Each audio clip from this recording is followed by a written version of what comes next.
Dr. Generette. Next, I'd like to introduce Eric Focht, the Staff Research Associate in the UCR Avocado Breeding Program.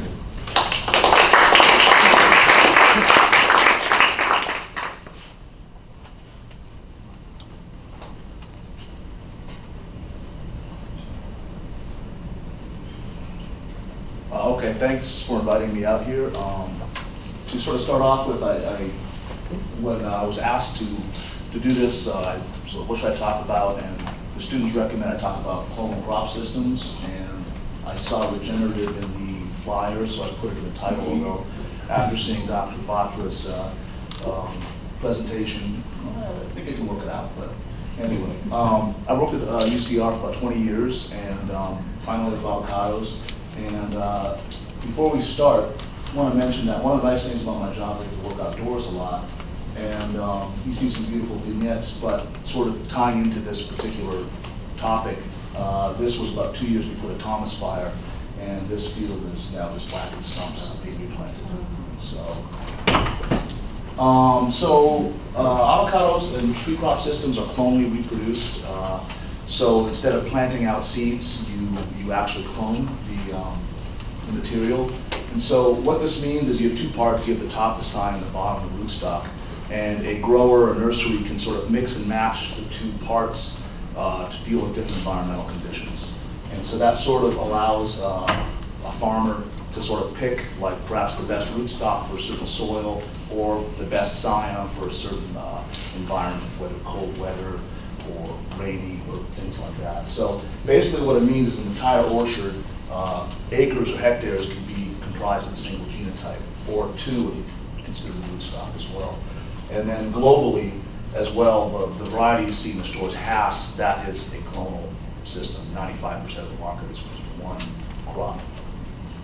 So this is just a sort of slide to show how the system works. Basically, you can use seedling as a rootstock, which is traditionally what was done, but now the seeds are just discarded after they've generated the top. So what you do is you graft this on here. This is the part that's clonally propagated, and you put that in a dark room to sort of increase the oxygen and the size and length of it.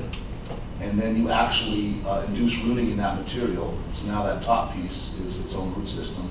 You cut that off, and now it's a clonal root system, and you can actually graft again on top of that. So this is how you would produce, for example, Hass on a clonal rootstock like a Duke 7 or Duke 7. And this process to generate a tree like this in a 5-gallon sleeve that's ready for field planting takes about 18 months roughly. So it is time intensive. And in California, most avocado is now clonal rootstock propagated. In South Africa as well, it's used there also. The reason for that is that in California and South Africa, there's disease pressure in the soil. And so these clonal rootstock systems have discovered varieties that are resistant, and you can plant those out and you have successful harvest without disease pressure. But in a lot of places in the developing countries for avocado, like Chile, Peru, Colombia as well, they're still using seedling rootstocks, and the reason for that is they're planting virgin sort of land. So it's not what we do, and I don't feel that's necessarily sustainable. We would plant on a field that already had avocados or was citrus, and in those particular situations, you want a clonal rootstock to control for disease pressure or other issues. But the way the industry is expanding, these developing countries, they're still using seedling rootstocks. So I deal mostly with the scion, though, which is the top part of the tree. It's a relatively new crop. It's only really been seriously grown for about 100 years in California. The main commercial variety before Hass, which is the one you see now, was called Fuerte, and that was from the 1920s to 1970s. That comprised about 2/3 of the market, and the other third was made of various different cultivars. That's different now as of 2012, and currently the Hass accounts for over 95% of production. Not just in California, that's global as well. So that's a big deal because it's one genotype.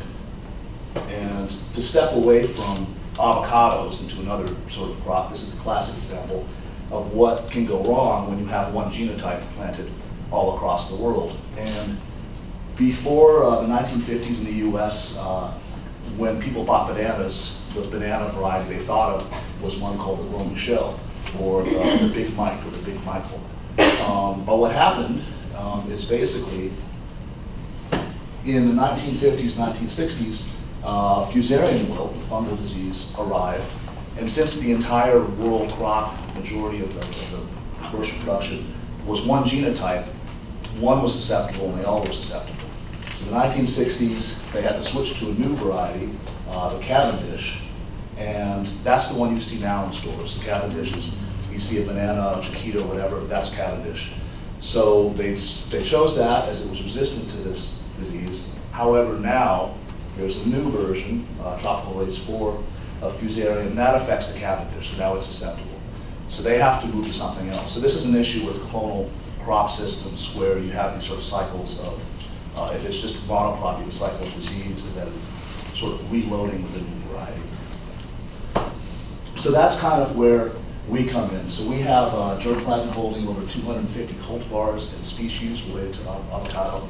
And we have a breeding program where we actually, at UC, started before World War II, so we have decades of material we've been producing. So that's kind of, my sort of focus and goal. What I'm interested in is, although we work with a clonal crop system, we have many different strains and accessions. So the idea is that if something happens, we have a potential replacement for disease, for environmental issues, climate change, et cetera. So our program goals then are to basically diversify the industry with Hass-like selections. Actually, one of our new selections, Gem, you probably will start seeing in the stores this year. I've heard that they have them out in Orange County, although they're $9 for two. Hopefully the price comes down a little bit. But so we have like new selections, try to improve the industry with, but also, and this kind of goes to some of the discussion about like shade cloth and other techniques or new ways of growing.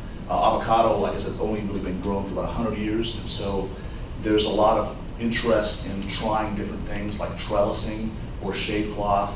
Whereas before avocado grows, you go out and you see these 30, 40, 50-foot trees. Now our goal is to increase the number of trees per acre by making them smaller, so you save your labor costs, but also you potentially could do some microclimate management with shading or tarps or windbreaks, etc. And so also another issue as well, this is more of a rootstock thing, but it's also sign related, is that water quality that's available to us for our crops has decreased. There's a lot of salinity issues. Avocado is a salt-sensitive, chloride-sensitive crop. So we are working on rootstock and sign combinations that are able to deal with less water and also less high-quality water. And of course, disease tolerance and resistance as well. The challenges is, for avocado, tree crop breeding in general, is it's very high time commitment. The material that we're basically ready to release now was collected as seed 20 years ago. So it's decades before you have something that's ready to go. So you have to sort of think ahead of what might be needed at that time, whether the market will change, people have different preferences. Another issue we have is this ongoing loss of genetic diversity. We have several hundred selections in our collection. Florida has stuff, there's a rootstock collection as well, but in its actual environment in Mexico, Guatemala, Central America, because avocado is a crop, a high value crop, they're actually clearing land with native or older populations or species that are related to plant the crop itself. So it's sort of a catch-22, and that's a challenge because we don't even necessarily know what's out there, what we're losing. So we're trying to consolidate that. And then just some sort of general stuff. Like I said, just sort of like seeing the future 20 years down the line versus, what's the farmer's financial needs in a year or two. There's sort of a different thing there. And then the big thing for us, I think in general we should think about is like, for the industry, you want consistency So you want a product that's available all the time, that's easy to handle the same way, is treatable the same. So how do we balance that with the diversification of that crop, you know, so that it's more resilient to changes? And so that's sort of our thinking is, you know, we're thinking of the long-term sustainability of avocado in general, rather than necessarily, you know, what's the next quarter market share. So that's what I do, and I guess we can talk more about it. All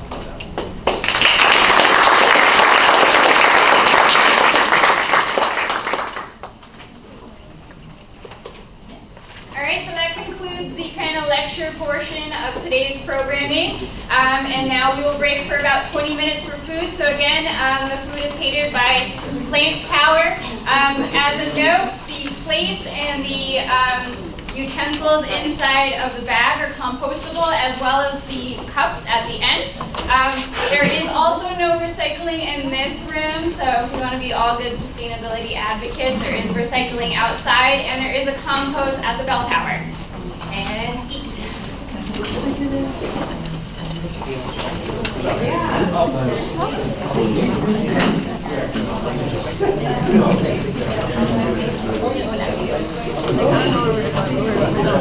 And on my way home, or I don't know, and I was like, hey, what's your